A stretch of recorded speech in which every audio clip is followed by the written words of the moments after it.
What's up, tennis fans? Sleepy Picks here. We had the Munich draw open released. We are going to go through our draw reaction and give you some picks here. Let's get started. First matchup, we have Zverev taking on Kecmanovic, and this is a rematch of the Acapulco second round where Zverev lost to Kecmanovic in three tough sets. That was 6-3, 6-7, 7-6 win for Kecmanovic. And obviously, we know Zverev's going to be looking for some revenge here. And kind of interesting, these first round matches, we had Garin in Monte Carlo, where Zverev was able to get a little bit of revenge there after the two Munich losses to him. Now he takes on Kecmanovic, another revenge spot here for him. I think he's going to take him out here. Looking a little bit deeper at their head-to-head, it is 2-2 split for these guys. Zverev winning the two before that loss this year. He won in 2023 in Chengdu, 5-7, 7-5, 6-2, and then won in 2020 in the Paris Masters, 6-2, 6-2. Kecmanovic able to beat Zverev in Cincinnati in 2019, 6-7, 6-2, 6-4. And we have Kecmanovic coming in. He is 0-1 on the clay with a tough loss, 3 sets to Cam Norrie. Kecmanovic hasn't been great on the clay, 5-7 last year, 6-7 the year before. Zverev, on the other hand, 3-1, just losing to Sinner today, but able to beat Garin, Bergs, and Fonseca to get out to the semifinals of Monte Carlo. He was 18-7 last year, 23-6 the year before that. So Zverev does find some success on the clay as well. And we talked about how he does seem to dominate a lot of the lower tier players, but once he gets up to the upper echelon with Sinner and Alcaraz, it's a little bit of a struggle for Zverev. I am going to pick Zverev here to advance. I actually think it's going to be in straight sets. I think one set's not even going to be close. It might be the first, it might be the second. Kecmanovic, not a great clay quarter. I trust him a little bit more on the hard courts. If this was a rematch on the summer hard courts in a few months, maybe I'm a little bit more timid to pick Zverev, but I'm pretty confident he's going to win. This is his home tournament. Give me Zverev in straights. Next match, we have Struff taking on Cerundolo. Head-to-head here is 1-0 for Cerundolo. Cerundolo winning last year in Munich, same tournament, 6-0, 6-2 over Struff. That was a first-round match. Is this going to be any different here? I don't think so. Let's take a look at their records here. Cerundolo coming in, he's 8-3 on the clay this year, 21-11 last year, 21-13 the year before. Struff is 0-1 on the clay this year, 5-8 last year, 15-5 the year before. Struff's one match was in the qualifiers against Basilashvili. He lost 6-3, 6-3 in straights. Cerundolo's coming off a tough straight set loss to Mahatch. That was a little bit of a head scratcher until we saw Mahatch go 3 sets with Sinner, and then you kind of think maybe it was an acceptable loss for him. He did have a nice win over Tsitsipas in Monte Carlo, and Tsitsipas usually does pretty well on the clay in Monte Carlo, so that was a nice win for Cerundolo there. I think he's going to get through this match pretty easily. I don't think we should waste too much time on it.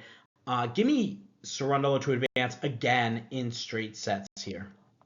And before the next match, just a quick note, guys. We do have some qualifiers still outstanding here. Once those are decided, we will do a breakdown of those matches as well, and we'll take a look at the finalized draw. Sometimes you got some players that drop out with injuries last minute, so we'll take a look at that part as well. Let's take a look at our next match. We have Cobolli against Martin Fucsovics, and no head-to-head here for these guys. Cobolli coming off that tough straight set loss to Blockx, and Blockx just really overpowering him. He moved better. He looked like the more solid clay quarter than Cobolli. That was a little bit of a head scratcher for me. I guess not really for Cobolli a head scratcher, but a head scratcher for me, just thinking like, wow, I really underestimated Alexander Blockx here. Cobolli did have a nice match against Komasana, and guys, again, can't emphasize enough, if you're able to watch that match in full, do it, because it is one of the more entertaining matches in Monte Carlo. Tons of shot making from both guys, tons of good rallies. It was just a really overall fun match to watch. Fucsovics is 0-1 on the clay, coming off a tough straight set loss to Tabilo. We know Tabilo has been playing very well on the clay. Had a good South American swing over on the clay there. Fucsovics at 11-9 in 2025, 9-5 in 2024. Cobolli, on the other hand, 15-6 in 2025, 10-9 in 2024. As we mentioned before, no head-to-head here for these guys.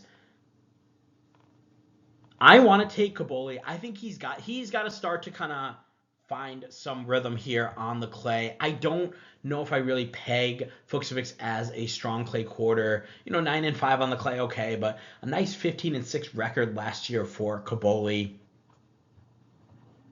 So give me Cobolli to advance here. I think that forehand is going to be a little bit too much. I do like, Fucsovics able to find some aggression. He's going to be looking to dictate from the baseline and start to move Cobolli around a little bit more. But I think the Cobolli forehand is going to be a little bit too much for him. That's going to challenge the movement of Fucsovics on the clay. So give me Cobolli to win this one in straights. Next match, we have Justin Engel taking on Vic Kopriva. And no head-to-head here for these guys.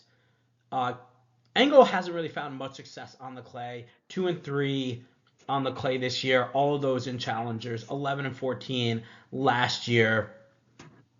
We do remember him he had a pretty good run, I believe, on a grass court tournament last year. Kopriva, on the other hand, 6-6 this year on the clay. 25-13 last year. Kopriva's coming off a tough loss to Arnaldi in the first round of the qualifiers of Monte Carlo.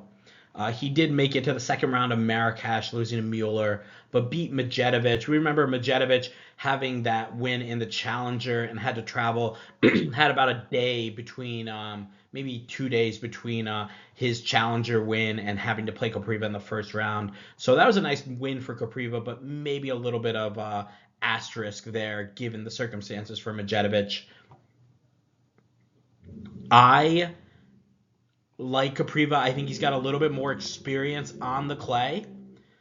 I'm going to pick him to advance here. And I'm going to say it's 3 sets. Engel's going to have the crowd with him, I think. So definitely expect that. He's the type of guy that can kind of hype the crowd up as well if he's able to keep this match close. But I think Kopriva is just going to be too strong and has too much of a clay court prowess over Engel. So give me Kopriva to win in 3 sets. Next match is Zhang taking on Darderi. And guys, we talked about a must-win for Musetti in the last tournament.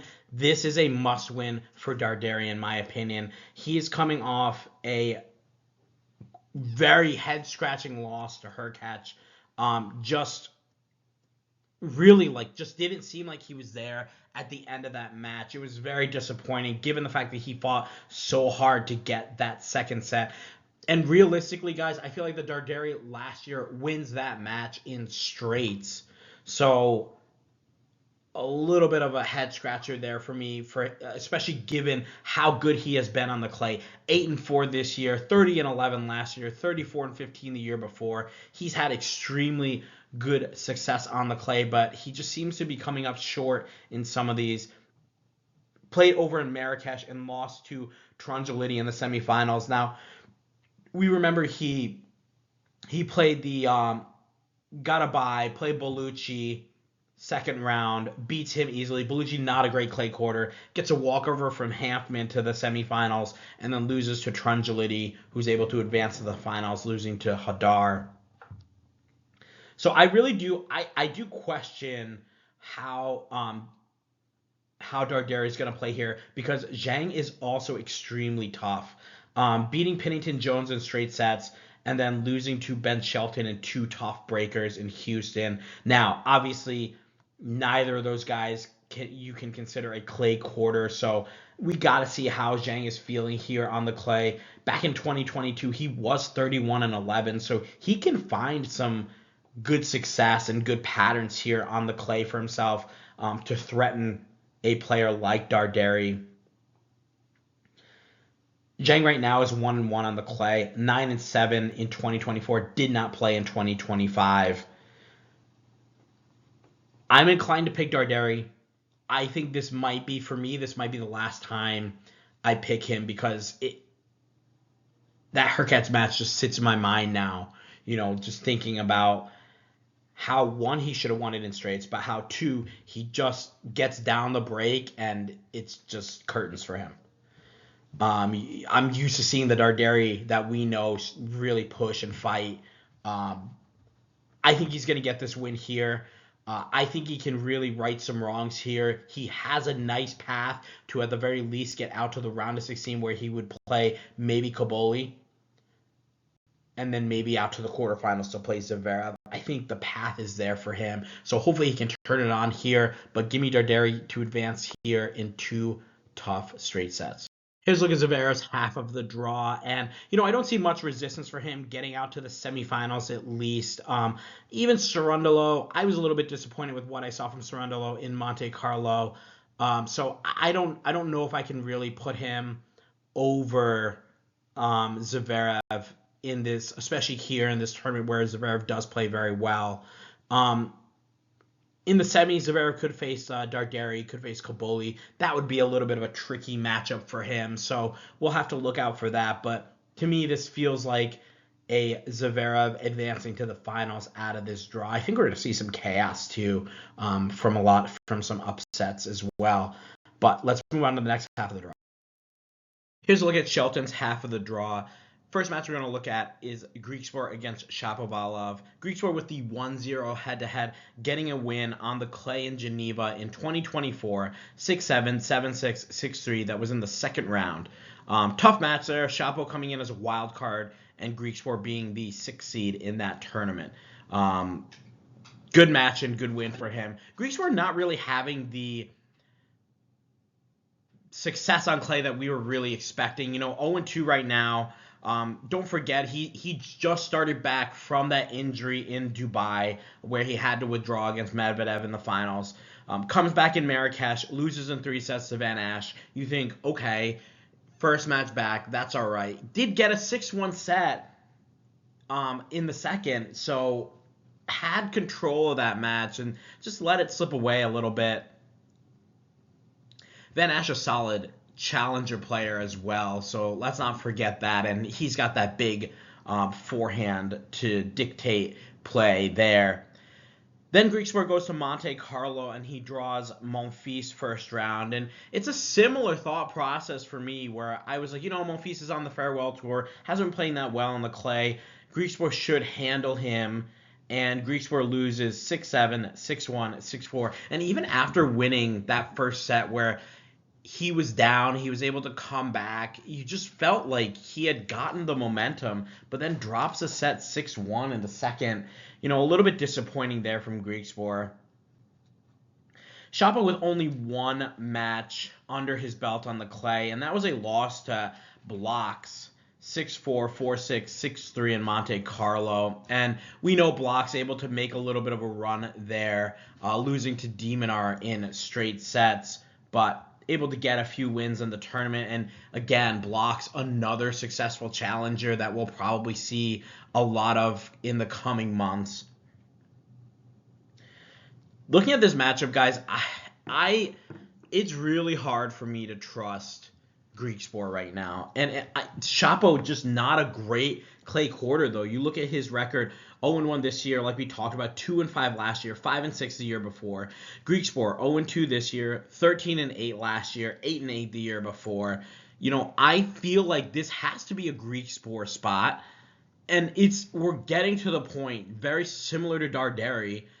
This is starting to become a must-win situation for him. You're playing a guy that's not very comfortable on the clay. You're the seeded player. You need to step up. You cannot go 0-3 to start your clay season. We talk about, you just don't want to go. You don't want to go into another Master Series or the French Open 0-4, 0-5. Especially with, I think Griekspoor made a run out to either the 4th round or the 3rd round in Roland Garros. I'm going to pick Griekspoor here. I have a weird feeling it's going to be 3 sets, so give me Griekspoor in 3. Next match is Maroszan against Tsitsipas, and Tsitsipas has a 1-0 head-to-head record, winning in 2025 Cincinnati, second round, 7-6, 6-2 over Maroszan. That was on the hard courts of Cincinnati. Looking at Marajan's record right now. He is 3-3 on the clay. Was able to beat Jumer in the first round of Monte Carlo, but remember that was a late withdrawal. I can't remember who withdrew last minute. Jumer had to come in. Oh, it was Mensik. That was a late withdrawal from Mensik. About an hour, maybe 2 hours right before the match started, Jumer hops into play. He's not even mentally ready or prepared to go for a match like that. Gets rolled 6-2, 6-1. Then Marajan comes out, and strangely enough, the odds makers had him as a favorite against Hurkacz. I could not understand that for the life of me. And Marajan loses 6-2, 6-3. In Bucharest, he was able to win a match against Sakkarides. That was the 300th ranked Greek player. Then plays Altmaier, who was on his 8th match in 11 days, also playing his second match of that day. So Altmaier a little bit tired. He takes him out, and then Marajan loses to Merida in 3 sets in the semis. Tsitsipas, on the other hand, 0-1. He had that tough loss to Cerundolo. And obviously, Francisco Cerundolo, very good clay quarter. To me, that's an okay loss. Although the problem with that is Tsitsipas does play very well in Monte Carlo. So this was his first time, I believe, losing in the first round in at least a few years. So very difficult loss for him. You could tell he was very frustrated, yelling at his camp, just very frustrated with the way he was playing and giving away that break last minute in the first set to lose the set. Just a little bit disappointing there for Tsitsipas. Tsitsipas 7-5 last year on the clay, 22-6 the year before, and then Marajan 9-6 last year, 5-8 the year before. Guys, my rule with Marajan. I can't pick him. I just can't trust him right now. I feel like a lot of these matches, the 3 wins that he's had on the clay, I can explain away. Sakkarides 300 ranked in the world. He had Altmaier, who was just on his last leg, just could barely even move or offer anything there. Still is able to get into a tiebreak up with him. And then Jumer, who comes in with an hour to prepare for the match, and Marajan beats him 6-1, 6-2. I just feel like when Marajan goes up against a guy that's prepared to play him, that is ready to go, it's a totally different game. And I think Tsitsipas is going to be ready to go here. Plus, he's probably fuming from not being able to get that win against Cerundolo, or even take a set, on courts that have favored him before. So I'm going to take Tsitsipas here. I have a weird feeling it's going to be 3 sets. Just because I feel like Tsitsipas always has those lapses where he tends to give away some games. But I'm gonna say Tsitsipas in 3 sets. Next match is Cilic against Altmaier, and this is a rematch of the first round of the Australian Open this year, where Cilic was able to take out Altmaier 6-0, 6-0, 7-6. That was a very strangely lopsided match at the beginning, and I actually think Cilic was up a break in the third too. So he's still able to survive and get through in 3 sets. Just a little bit of a tricky third set for him, but overall very straightforward. My apologies, there were no breaks in that final set. It was back and forth. Altmaier able to kind of correct his game a little bit there. Now they have a rematch here on the clay, which is much more preferred by Altmaier. Altmaier coming in off that tough 3-set loss to Mahatch. And, we talked about Altmaier and that Mahatch match, that Altmaier's playing good tennis, losing the finals of the Naples Challenger to Medjedovic. Not notable names for him beating there, but it's nice to see him kind of grinding out some wins.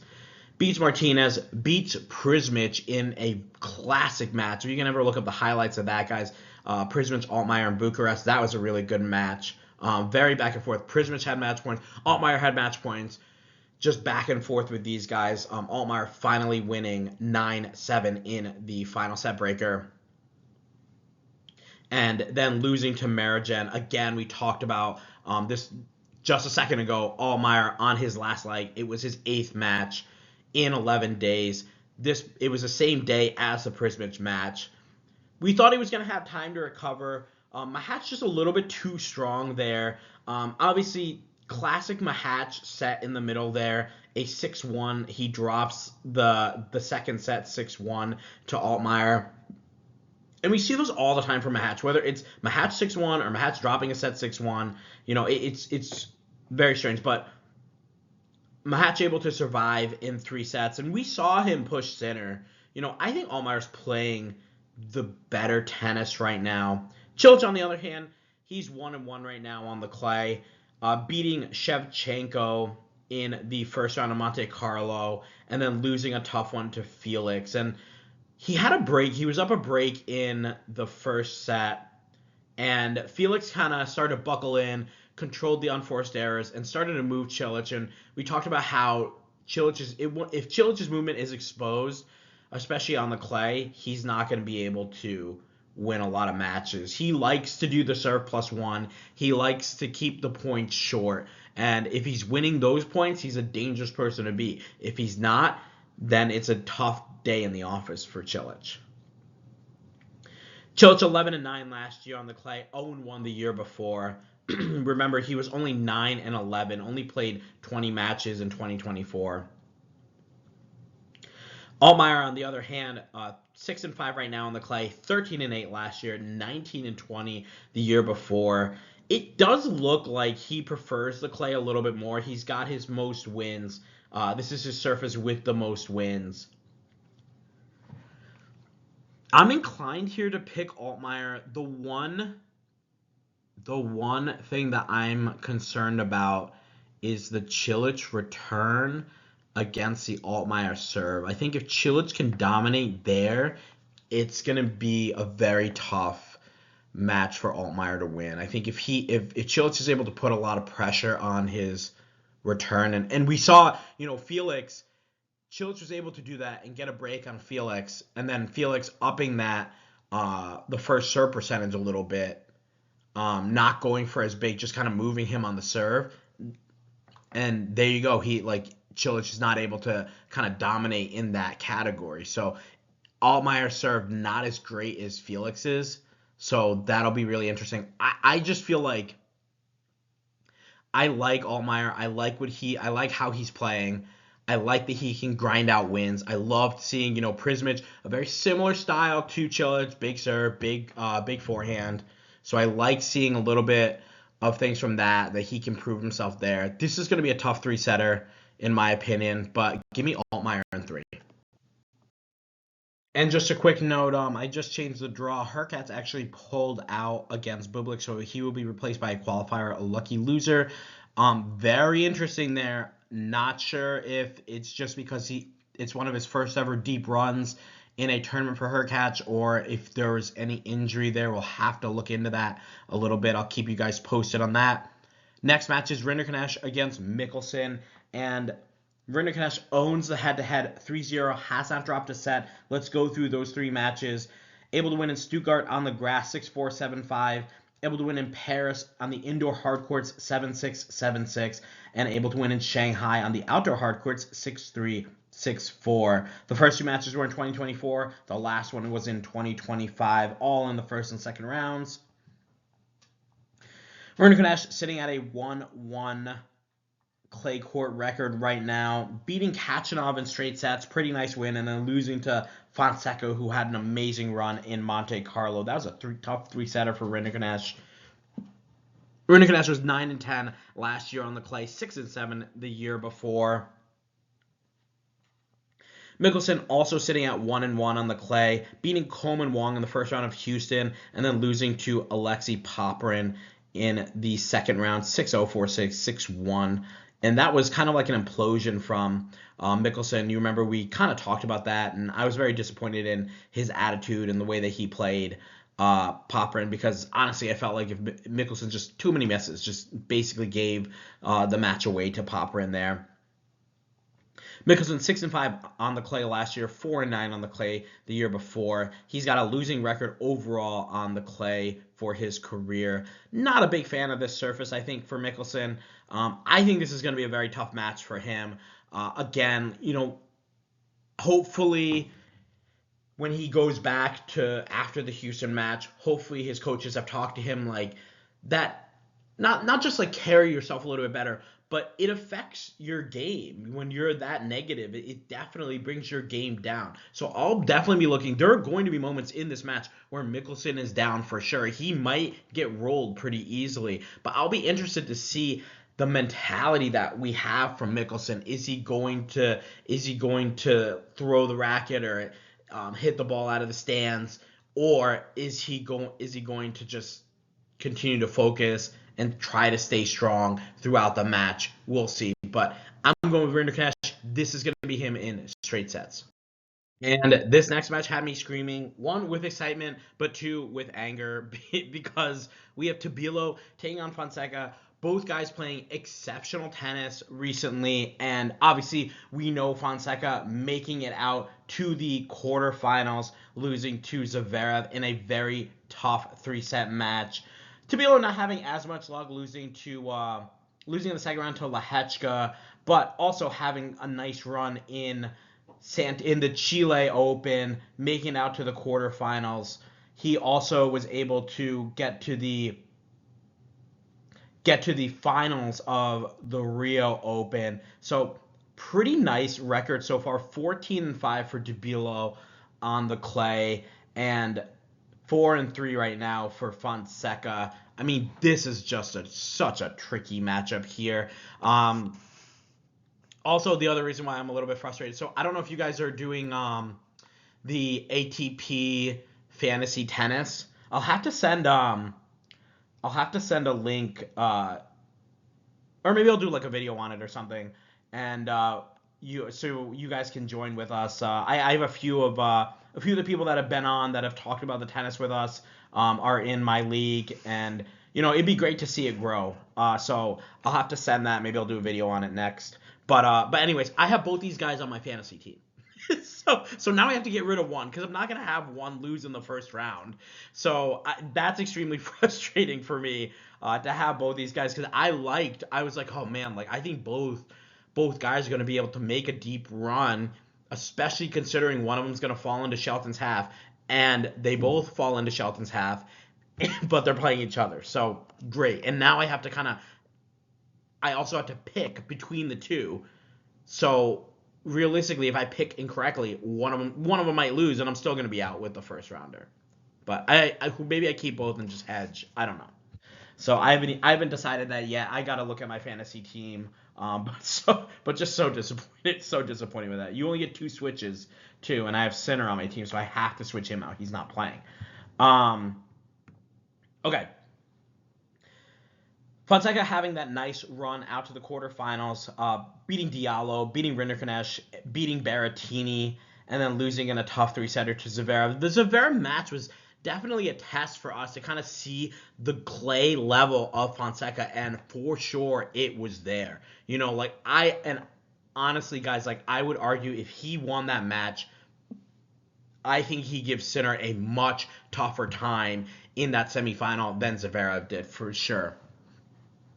Tabilo, on the other hand, beats Fucsovics, loses to Lehechka in Monte Carlo. Tough 3-setter there. Had chances in that second set against Lehechka, but just couldn't really convert, and Lehechka able to find his power and kind of control the middle of the court against Tabilo. Tabilo more of a grinder with his spin, and that's the thing, I want to pick Tabilo, but Fonseca just has this power. He's going to move Tabilo. We know Tabilo's going to be able to get it out to the Fonseca backhand, but the Fonseca backhand's been looking pretty good. Looking at their head-to-head, it is 2-0 for Tabilo. Both matches 3-setters. First match was in 2024 in Bucharest. Tabilo won in the quarterfinals 4-6, 7-6, 6-4. And the second match was played this year in Buenos Aires. Tabilo won 6-3, 3-6, 7-5 in the second round. So now I got to choose Fonseca here, guys, because you have the revenge factor as well. Plus, that match was very close. Fonseca's playing better tennis right now. So without question, he's playing better tennis than when he was over there in South America. I'm going to go with Tabilo here. Or, sorry. I'm going to go with Fonseca. I think we're going to see, guys, a lot of these matches. I think we're going to see Fonseca start to turn some of these head-to-heads where he might be 3-0 against him or 2-0 against him. He's going to start to turn these head-to-heads around. Similar to like that Sinner Zverev head-to-head, which was 4-1 at one point, and now it's 9-4 and counting.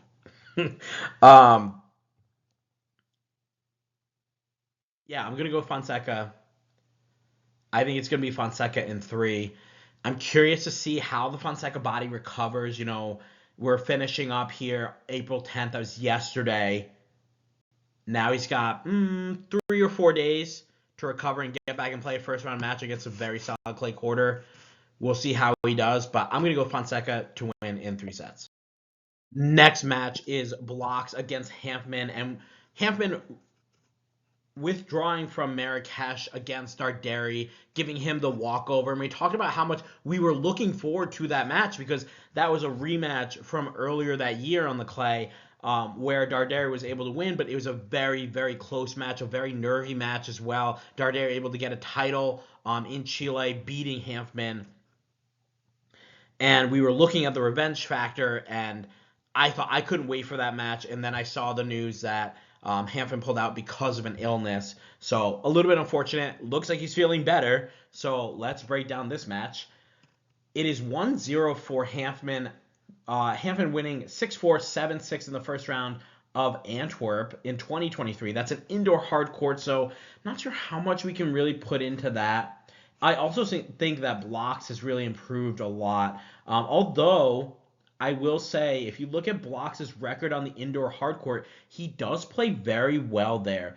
5-2 this year, 23-11 last year, 17-10 the year before that, and 24-5 in 2023. So he likes the indoor hard court surface, and Hanfmann was able to beat him on that surface.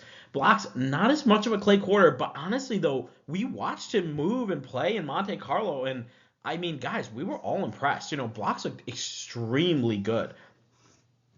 Loses in a tough straight set match against de Minaur. Had some chances in both of those, but not able to convert. De Minaur just a little bit too strong. Played a little bit more aggressive tennis there to kind of keep Blockx on his back foot. But Blockx he had the power.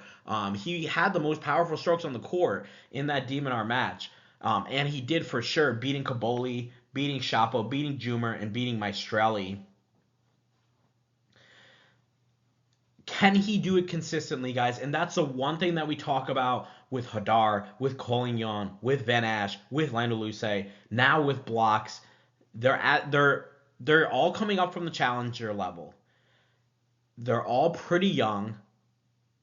Can they have consistent results? Fonseca, very similar as well. He's starting to step it up, though.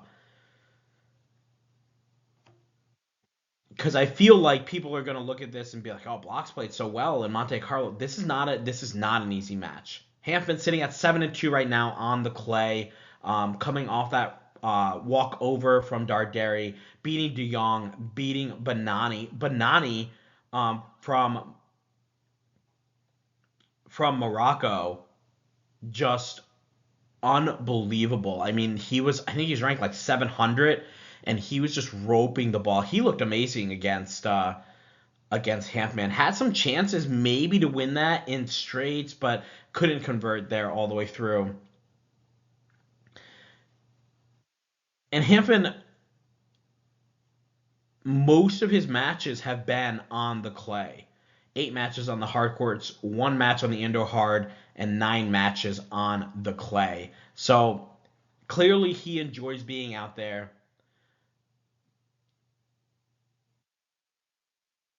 I kind of want to go with Blockx, guys, but Hanfmann, I feel like he's such a savvy veteran. Let's see how he's done in Munich before. Hanfmann with a 10-8 record here. Lost in the second round to Griekspoor. Lost to Hustler 6-2, 6-4 in 2024. Lost to Runa 6-3, 6-4. So hasn't really had great results here. on the clay. And Blockx, I assume, let's click on him just in case. I assume he hasn't played. Yes, he has not.